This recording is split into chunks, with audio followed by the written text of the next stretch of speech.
This is an interview for BKB TV, yeah, with the man himself, who I'm sure you'll all recognise, James Gypsy Boy McCrory. How are you doing, mate?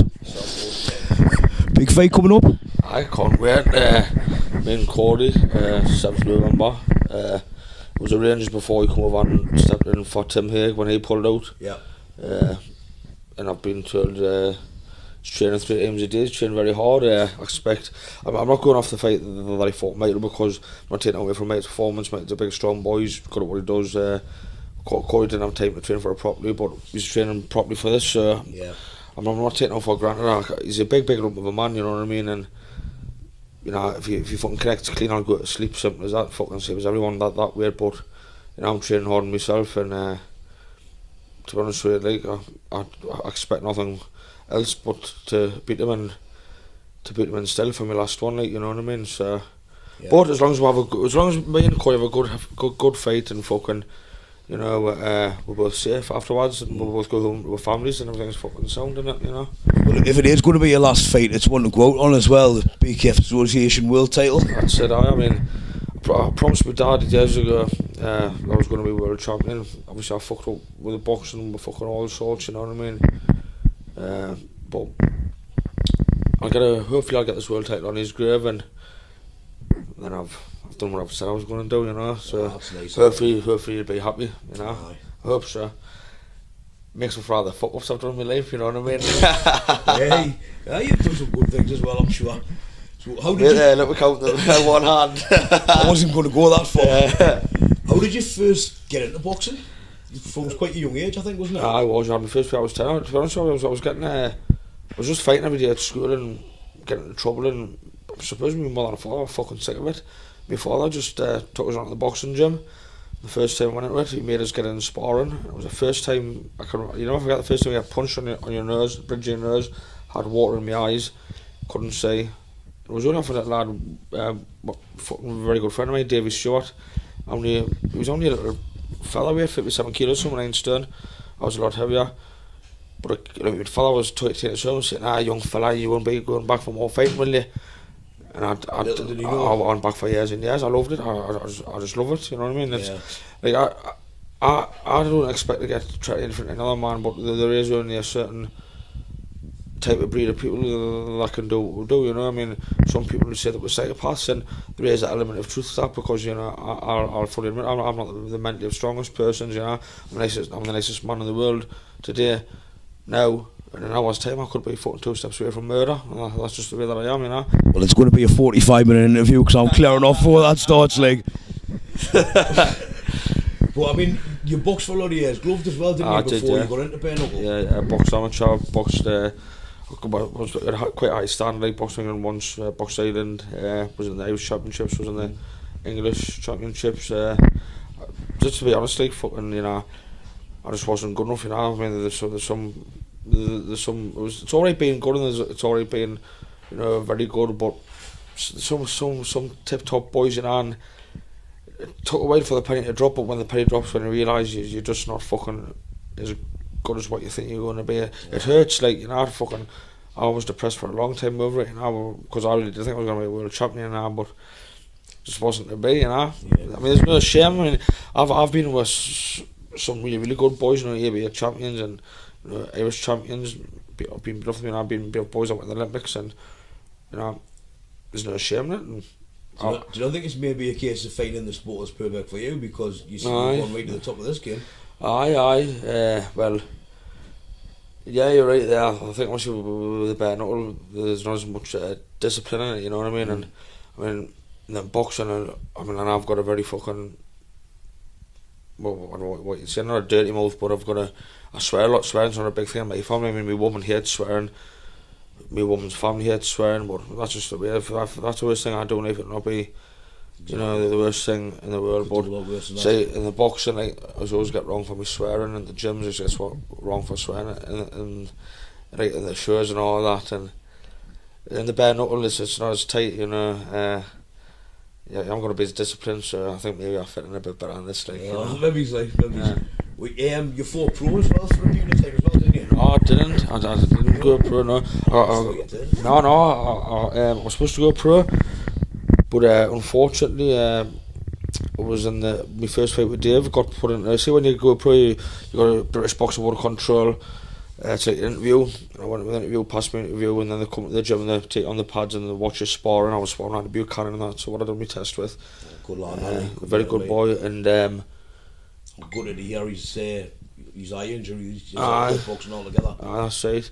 What I call it, the pro game was in the centre. When you get the interview, they ask you and they tell you don't bring the sport and disrepute. Yeah. And of course, bantam boxing, they don't like it because fucking it takes away people from making their money. The boxing want to control it, and that's what it is. But it was a centre fucking spirit of the Daily Sport and the Daily Star and the Mirror and all that and the Sun.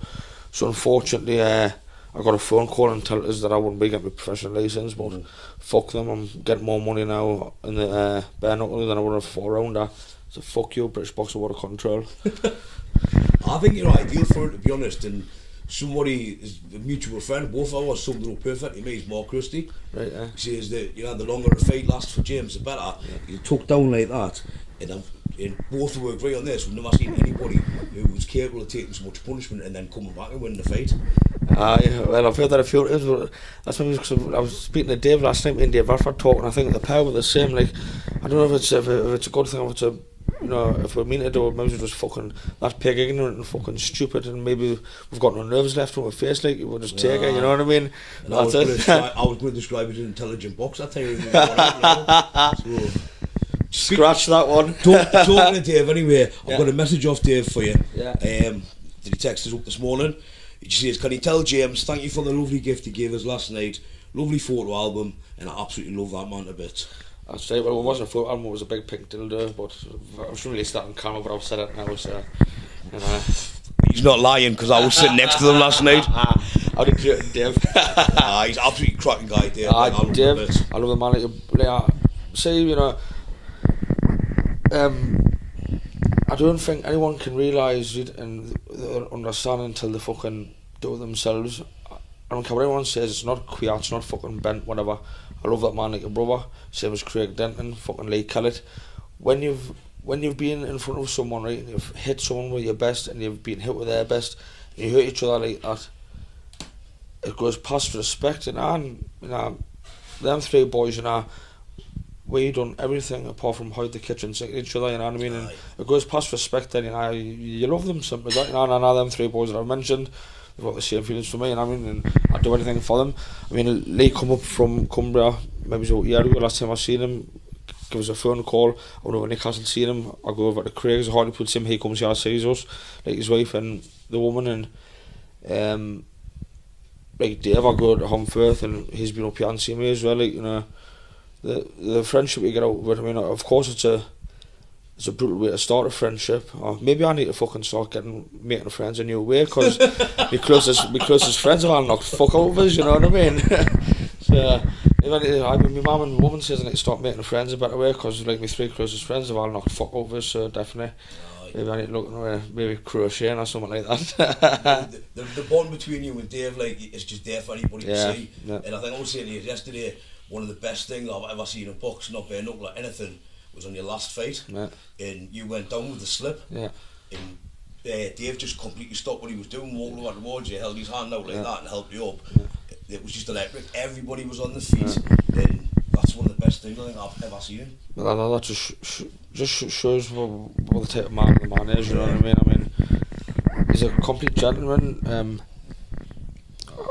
The only bad thing I'll say about him is that he can't finish a good pint of Guinness, like, but he tries his best. No, in all honesty, like, you know, he's you know, you couldn't even make anything about the man, because he's a gentleman. He's a great man. I haven't got a bad word to say about him apart from break my eye socket and fracture my cheekbone, but we'll not talk about that. Yeah, what's up between friends? That's it. No, he's a great man, and I mean, Leanne, obviously after the second fight, Leanne didn't even like Dave before she met him, because obviously they say when she met him, Leanne loves him, and obviously Dave doesn't swear, you know what I mean? So he's a golden boy with Leanne, you know what I mean? Dave doesn't swear, so nah. I think Leanne's coming in the interview soon, isn't she? Definitely not. How did you first get involved with bare knuckle then? Because I mean, you both really one of the pioneers. Yeah, but I mean, if it's in the 10, yeah, I've been riding for a while, and then I got a phone call. I'll tell you who phoned us. Didn't phone us, I'm telling lies. Fucking, yeah, Facebook does, and Davey Wield.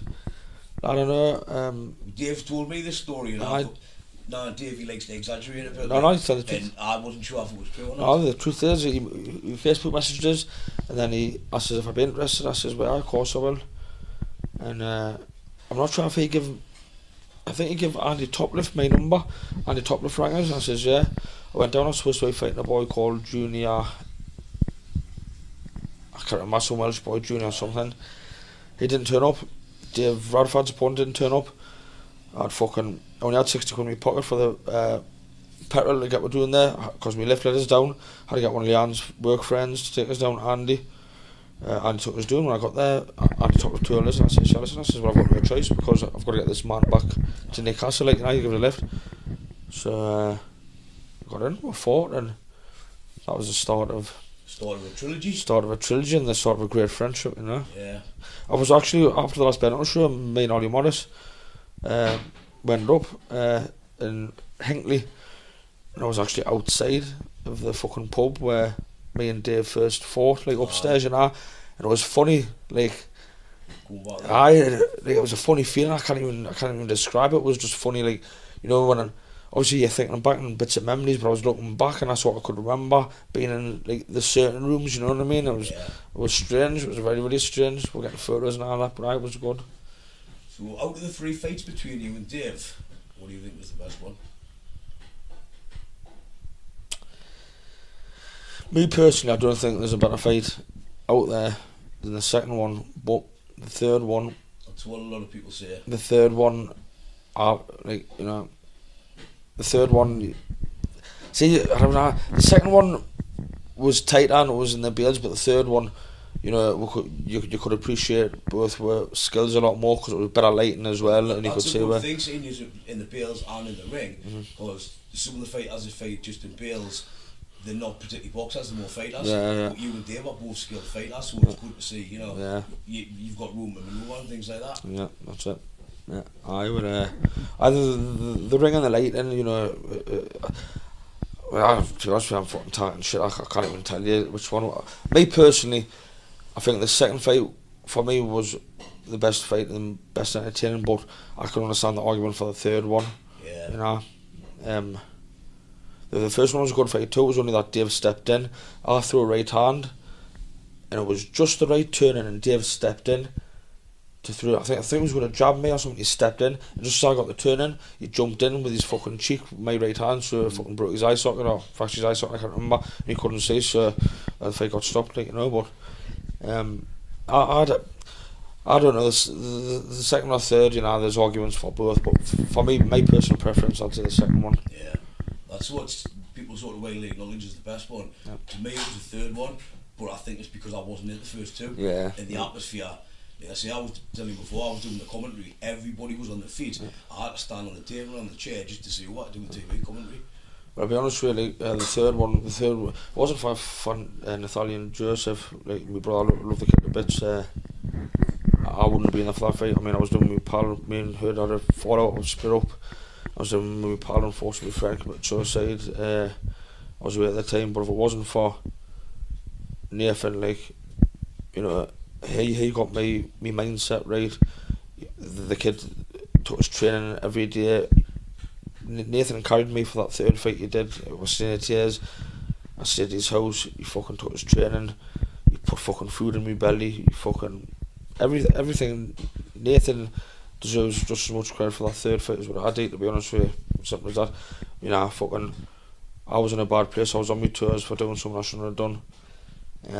I was playing with toys that I shouldn't have been playing with, you know. It's not big and it's not clever. Anyone can fucking play with a machete and fucking shotgun, but, you know, as I say, you know, when I lose the head, things make sense in my head, but, you know, obviously they're not right, you know what I mean? I'm saying them all now, thinking about, but at the time when I lose the head, like when I'm away from my family, I couldn't give a fuck, man. I'd do anything, you know what I mean? That's just who I am. You certainly did a good job, mate, because I hadn't seen you for a good few months. And when you're pulling up at Oxford and you jump out the car and you get a hug, I remember thinking, hang on, where's the rest of James? You'd lost so much weight and you looked so fit and strong. And I will be honest with you, like, Nathan will tell you this as well if you interview Nathan. Me and Nathan just get up in the morning, we used to walk around this big massive like reservoir thing. Me and Nathan just talk, you know. Nathan's a fucking diamond, honestly. He's an absolute diamond. He's a great kid. But I say for 2 weeks, Nathan got my mentality right before, like. I think that's probably the most difficult part. If your head's not in it, your heart's not in it. Yeah, definitely. I mean, my heart's always in it, but my mentality wasn't right. And me and Nathan used to just go, say 7 o'clock in the morning, we used to pull up and just walk around the reservoir talking and like watching every day. Scott Midgley as well. Scott Midgley played a big part. I've got a lot of good friends from like around Bradford, Leeds, Yorkshire, or whatever you want to call it, Yorkshire. I've got a good few friends from Yorkshire, good boys, good people. You know, look at Nathan like a brother. His brother's like family. You know what I mean? Fucking Dave, the Midgleys, they're all like family. Can't say anything more about them because they're all great people. To be honest with you. And to be honest with you, I probably were more than Nathan than just the fight. I probably were the man of my life, to be honest with you, because I was in a very bad place mentally. And I'm up and down, you know, I'm like a fucking cream cake, you love us or you hate us, but that's just who I am, you know what I mean? I'm a very intense, extreme type of person, but that's just me, you know? My mentality is great 1 minute, next minute it's not, you know, so. The fighting's easy, you know what I mean? The fighting's a walk in the park, it's fucking every day, that's a struggle to me, that's my hardest fight, get my mentality right, you know? That's it, yeah. You know, when you went down and, you know, you had this first fight with Dave, did you ever think sort of all this would come out of it and things like, I mean, there's a film that anybody doesn't know, there's a film being made about James' life at the minute called The Angel of the North.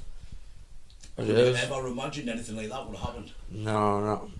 Honestly, I never thought it'd come. And I think they're making a big, massive deal out of it. I mean, just because of 14-inch penis, you know what I mean? I don't know why they want to keep bringing this up in the film, but you know, it's... Well, they've asked me to play you because Get in. I know, of course. Not me wildest dreams that I think this would happen, but I'll be honest with you, right? My family have been through a lot. I've been just recently. I've been doing a 5-year, like, you know, in this country, and I've been promised loads of sponsorship, this, that, and that. People are just full of shit, you know what I mean? There's a few people that have helped us, you know, but there's a lot of people that are full of shit, and they just talk shit, to be honest with you, sending messages, and they just talk shit, as I say, I can't say it again, they just talk shit, and they let you do it, and it's hard when you're trying to, a man's meant to fucking go to work and put the money in, you know. I'll be honest with you, there's been a few times when Leanne's carried me because I haven't been working.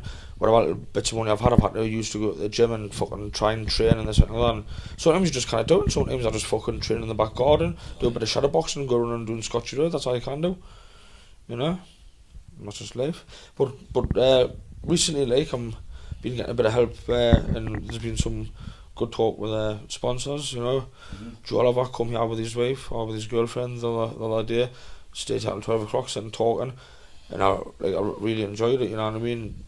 Joe Brown sponsored us, fucking, you know, all these people, you know, that are coming good with now, like, you know, means a lot to me.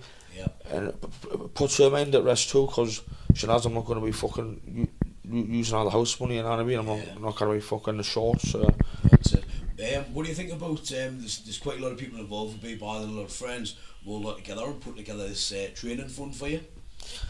I really appreciate it. It's a nice gesture, isn't it? It is a very nice gesture, to be honest with you. I think it was Ollie. That started it. Yeah, I thought Ollie was started it, yeah. Well, as I said, I was down with him for a couple of weeks, and I taught Ollie a lot. You know, so is that the 10-day training session you had with Ollie? Yeah. 10-day training, yeah. Now what do you call it? It's strange. Yeah, a lot of people who aren't really the amount of people that I've met and that I'm really close to and that are really good fucking people. You know, through this bare knuckle, you know, I've met some of my closest friends I have. Ollie spoke to us a lot, and Ollie understands, and you know, unless you've got a little bit of help, you know, or unless you've got a well-paid job, you know, this game's hard, you know what I mean? Because if you don't go in the gym, if you don't go to the gym and you don't fucking train, like, you know, it's the most lonely and hard place in the world. It's bare knuckle fighting. If you don't prepare for it, you know, you're gonna get fucking hurt. Like, you know, it's like Ron said, it does exactly what it says on the tin. It's bare knuckle fucking boxing. You know what I mean? You're gonna get seriously hurt if you don't put the work in. You're not taking nothing out of it. And I think obviously as well, you've announced that you want to retire after this fight, and it's a world title fight. Yeah. So if you're a fan of James, I'll put the link across the bottom of the video. Just whack someone in and help the lad out.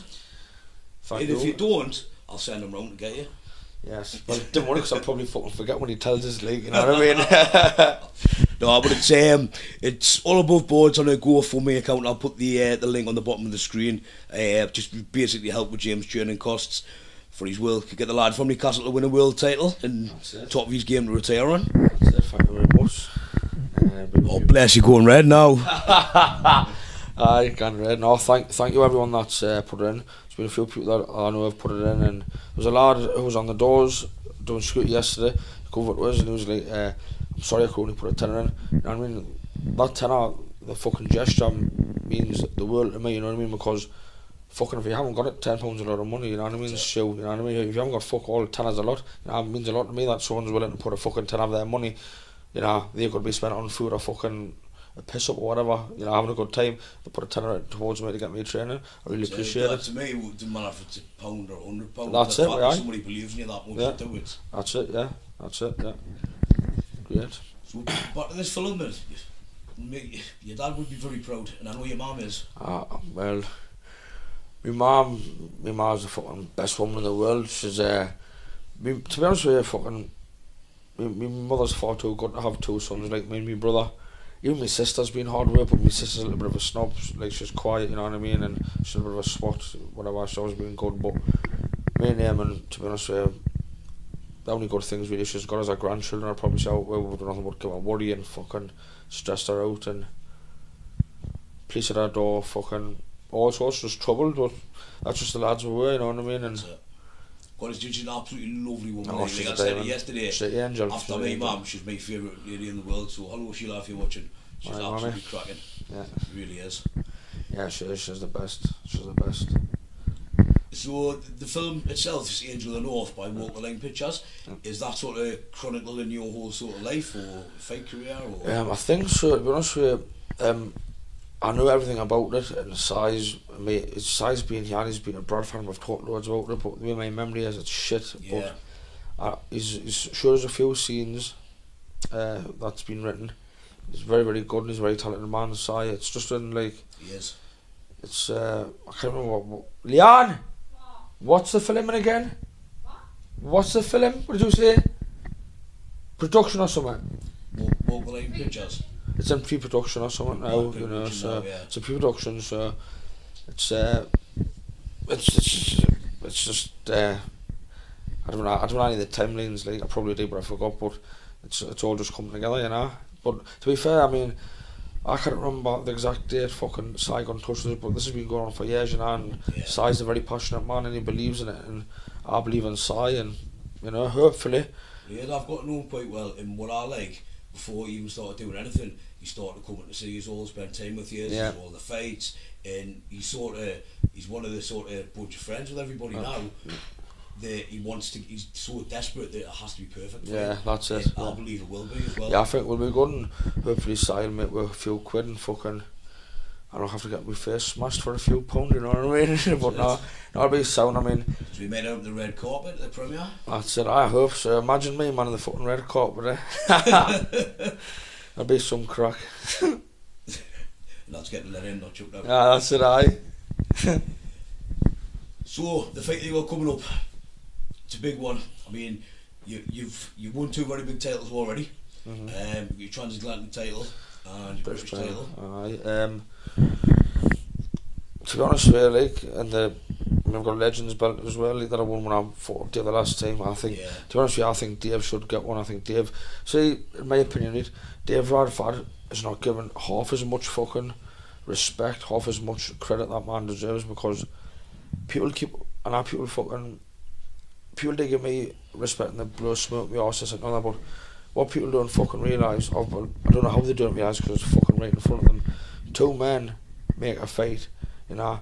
People come and, you know, they say a lot to me in the Facebook's messages like that. They should be doing the same with Dave, because I wouldn't be where I am today if I hadn't fought Dave. You know, I couldn't agree with you more there. Dave made me as well as I made Dave. You know what I mean? If that's what we're gonna call it. I mean, sorry, I didn't make Dave. Dave was fucking well made before me, but me and Dave brought the best out of each other, and me and Dave made were trilogy made were well known, you know. So Dave Radford deserves fucking everything that I get. Too, I don't think. I mean, bare knuckles. You know, it's about to just burst everywhere now. It's getting huge. It is. Without the likes of you and Dave, it wouldn't happen. Well, I mean, I'm happy about that. Like, you know what I mean? Because it's achievement. You know what I mean? And someone like myself, I mean, I failed fucking everything at school. I think apart from technology, and I haven't really achieved much. I mean, my daughter, who I unfortunately don't get to see, but you know, she'll make her own decision in years to come when she knows the truth and whatnot. But I mean, I haven't really got many big achievements. Fucking, you know, me boxing, me fighting, my daughter, me fucking, me family. My family's the number one, obviously. Like, you know, but yeah, you know, I haven't really got much achievements. I mean, I can't call Tori an achievement. Like my stepdaughter, I love her like my own, but I didn't make her. But I'm very proud of her. But that's what she does. She's very bright and she's very, very intelligent, articulate, whatever you call it. And like, I'm very proud of her. But again, I can't take her for that, because fuck all to do with me. I mean, she never got it from me, did she? You know what I mean? I mean, I was proud as punch though. I've only been to one of CSR's fucking activity players, because her mother didn't tell us fuck all about her school and all that, but that's just the breed of her.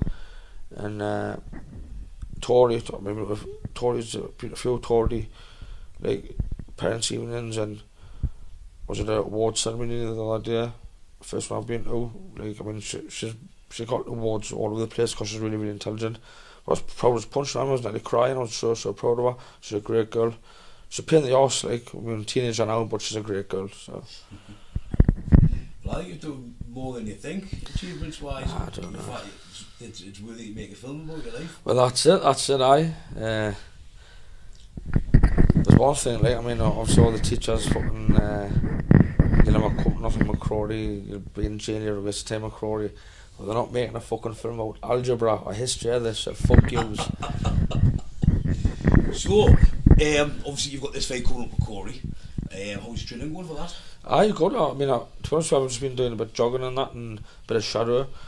I don't really do it till it's like a month, 5 weeks away, and then I'll step up when I've got 2 weeks intense 3 times a day, and then I'll go down to Sean for a fortnight to get a bit of sparring and pad work and that, so that'll be it. Well, see, I was impressed with your training yesterday, because I'll give you a lift back and you were sober. That's it, aye. I'm drinking Oasis in the car. Yes, that's it, aye. I was quite shocked. So that's it, you're taking the training seriously. I am, I'm a changed man now, you see. Me and Molly Orris are changed people. Well, why wouldn't you be? Well, exactly. why fucking not? How do you think the fight's going to go with Corey then? I mean, obviously you've seen him fight recently when he fought Michael. He did take that fight at short notice. Nah, I'm not going to fucking be in front of Corey, because if you get hit off your insulin, man, you're going to go to sleep, something like that. Yeah. You know, I think I'm too fast for Corey. And without giving anything away, he knows how I fight, I know how he fights, and I'm just going to fucking lock on something as that. But I think I'm too fast for him, and as I say, I've said it before, I've never met anyone who's got a bigger heart than me. Yeah. So there's only one outcome. I am going to win. I can't tell you how I'm going to win, but I am going to win, and that's it. That's no respect to Corey. He's a great man. We'll sit a good few pints after the fight, Corey, but I will win. Simple as that. I mean, I get on very well with Corey, so what I'm about to say I probably shouldn't, like, I'm meant to be impartial, but I only say winning one way, and that's with you. But I think it's going to be a hell of a fight. Yeah, it'll be a good fight. It's going to be late in the rounds. Yeah, it'll be a good fight, it'll be a great fight. So yeah, I like Corey, you know. Corey's the same as yourself. I mean, me and Corey spent a lot of time with each other after his fight with Michael. Corey's a genuine boy, you know what I mean? He's honest, genuine. Looks you in the eye when you talk, and that's all you can expect from a man, and he's a good fighter. He's been around the block a few times, he knows his trade, but I'm not going to lose, something like that. Right there, I mean, he's very outspoken and very loud about things and passionate about things. But he's not a bullshitter though, you know what I mean? There's no lies comes from Corey's mouth, or no fucking, you know, nothing bad. He says it how he sees it, and you know, you can't go wrong with a man like that, in my opinion. Like, you know. I've got to say, I met him probably in Nottingham, but then after the show, the after party, I sat for a couple of hours just on the chat to drink with him, and he is seemed like an absolutely cracking bloke. Yeah, spot on. An intelligent bloke that knows his sport, he knows his history. That's right. Yeah, he does that. Yeah. He's not sort of what I expected. Yeah, when we went to the casino, me, Corey, Miller, and Ollie went and watched Floyd Mayweather and Berto fight, you know, and had a few drinks, and we're talking a lot. Corey's a good boy. Do you think he'll be taking his training quite seriously? I know he is. I know he's in the gym a lot.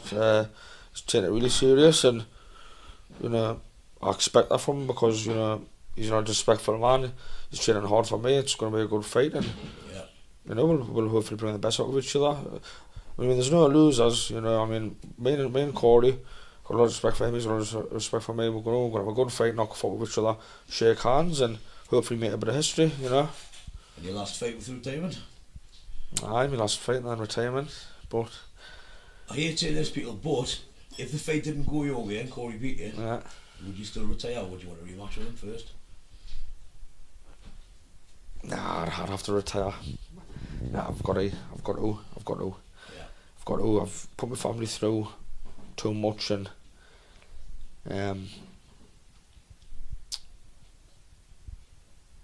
I've just put my family through too much, and fucking I'll be honest with you, like, I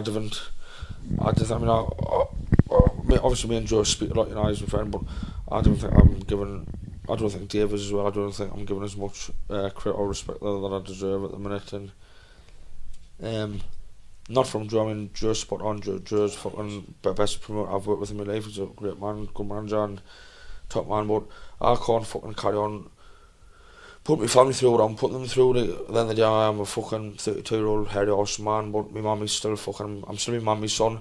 Yeah. You know, my worries, my family worries. Fucking. It's just not. It's not nice. Fucking all the time I put fighting before my family, and fucking. I've just got to fucking. Just got to call it a day, something like that. Yeah. I can't really talk about it much, because I don't know how to word it.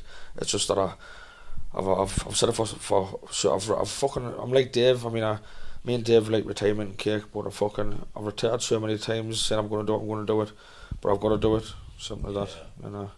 Well, you've got a lovely family, so good reason to do it. Yeah. Best reason in the world, I think. What does that say? Like, I mean, once I retire,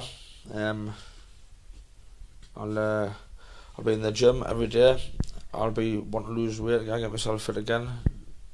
Is that the gym, or is that the gym? No, that's the gym. If I can get myself back down to 13, 14 stone, you may say he's back. Well, you'll have to get in trim anyway for the tuxedo for your film. The fucking tuxedo, I'll just put a curtain around me. Penguin shoes. That's it. We'll sort of come to the end. We've got a question's been sent in by Fanny O's James McGovern. Right. He sent in 2. Cheeky side, it was only meant to be 1, but there you go. He says, James, you always appear very calm and relaxed when you're fighting in bare knuckle, as opposed to a lot of the fight I say would just seem to brawl. Do you think that comes with experience, and when you feel relaxed, can you box better? Well, to keep it short, yes to both the questions. Definitely I'm calm, because, as I say, I've been fighting since I was 10, 22 years, you know. It's just normal to me, and definitely it's nice to have a little bit of nerves because it keeps you on edge, but if you're too nervous you make mistakes. Yeah. You know, if you're relaxed, and a lot of people fucking don't do it, but I'm a great believer in it, me. If you make a game plan for a fight and you see a fight as a game, right, and you stick to that game plan, you know, 9 times out of 10, unless you're going to get caught and knocked out, you'll win. If you are intelligent enough to stick to that game plan and don't fuck up, you stick to your plan that you make, you will win the fight. You know, if you put the hard work in the gym and the pad work and you remember everything. It's funny because I can remember football, I can remember what I had for breakfast yesterday, but I can remember all the pad work, and I can remember all fucking things like Jordan Schofield. I don't know pad work with the last time in Bradford. and little shots that me and him worked with, and like little shots of it with Nathan, you know. When you do that many times, it's sticking in your head, you know. I mean, they're doing it wrong. I mean, there was twice or 3 times, sorry, fucking that I can remember. Dave hit us with an uppercut, a left hook, and then he hit us with a right hook, hit us on the chin. I didn't have I was off or over. If I'd lost my temper, Dave would have knocked us out, simple as that. But when you get clocked, you just fucking tuck in, get your hands up and fucking get back to your game plan. You know, you're going to get hit. You know, you're going to get hit. You're in a fight game. You're definitely going to get hit. You're going to get hurt. But in my opinion, the best thing you can do is just keep to your game plan. If you lose your temper, you lose the fight. And that's it. You know, that's what I think. Seems to be a lot of fighters these days are just coming in with don't actually getting hit. No, that's right. There's a lot of people. You know, I don't like to say it, there's a lot of people that fucking think they're just going to come into it and they're going to get a fucking easy payday off Joe. You know, it's not honest. It's not just fucking robbing Joe. It's robbing the people that are paying the fucking ticket price. You know, people don't think 25 quid or 50 quid for a ticket for a fight, right? It's not just that. It's the money they use for travelling. It's the money for the hotels. It's the money that they spend on the drink and the food that day, whether they would have just been in the house. You know, the fucking my opinion, like, it's robbing people. You know, and you know, if you're going to fight, you say you're going to fight, you turn up and you fucking fight, but you do fight to your best ability. You know what I mean? You don't turn up and just bottle it. You know, something like that. You know, there's a lot of, I'm having a good chopper stern rings, I'm split a chopper. I've told him, and I put it on Facebook, he shouldn't be in the pit again until he fucking, you know, learns his game, because he freezes. I'm going to go down, I'm going to spend a bit of time with him, I'm going to work with him. I've told him to get in the boxing gym, you know. Chopper's one of the nicest lads, you know. I'm really good friends with him, but I've got to say, he just freezes and locks up the 3 fights that he's had. Yeah, well, I've said to him, you know, I'm going to work with him, you know. And I've told Chopper he shouldn't, and I've told Joe as well, I've told Jim that man should not be allowed to fight again until, well, I've said he shouldn't be allowed to fight again, but, you know, if he does go to work, I'll go down a day, a bit of pad work with him, I'll do a bit of sparring with him, you know, I'll try and bring him on, because I think he'd love that, like. But he does, he will love it, like, the lad says he'll do it, and if he does do it, then he should be given another chance, you know. If he does put the work in, then yes, give the man a chance, but he, you know, not just him, you know, I'm having a good Chopper because he's a good lad, Chopper. There's a lot of people that I know have just got into Joe and fucking, you know, I've spoken to Joe about a few people, such and such as messages, says he's a good fighter, he's a friend of yours, bollocks, fucking, you know, they might have us on Facebook because they're a fight fan, so they can't use my name to try and get it and try and rob 50 emails a day through the UBAD website, saying, oh, can he get us a fight? And probably half of them, I'm a good mate of James's. Nah. Before a good mate of yours. Exactly, that's me. Exactly. Exactly. I just talk shit, you know what I mean? Second part of the question from James. Do you have any pre-fight rituals even? Rituals? I just pray to my fucking dad, you know. Say my prayers, I have my rosary beads. I taught my dad, I asked my dad to keep me safe and my opponents safe, and we'll go back to our families in one piece. And if that happens, you know, obviously I'm going to hurt Corey's going to hurt me on November the 7th, but not on one occasion in my life have I wanted to hurt him permanently or hurt any opponent or ex-opponent permanently. We'll go in there, we'll do a job, with the help of God, we'll walk back with families, we'll be safe, we'll do with children, and that's it. So good luck, Corey, God bless. That's neat to say. If anybody does want to come to that fight, 7th of November at Colby Call in Nottingham, there's still tickets available at bbad.com/tickets. And if you can't travel to Nottingham, you can watch it live on mercurysportnetwork.tv. We'll also be putting some links on the video when I edit it up, as I said, for James's Fighting Fund. You know, like James said, it's a gesture, whether it's £1 or a tenner, it doesn't matter what it is. It's quid. You can only get them so far with that, like. But I'll get the link onto that, and also to Walk the Line pictures as well, run by Cy Biggs, this film's going to be amazing. Angel of the North. James, thank you very much, mate. Best of luck in your fight. Good to see you, mate.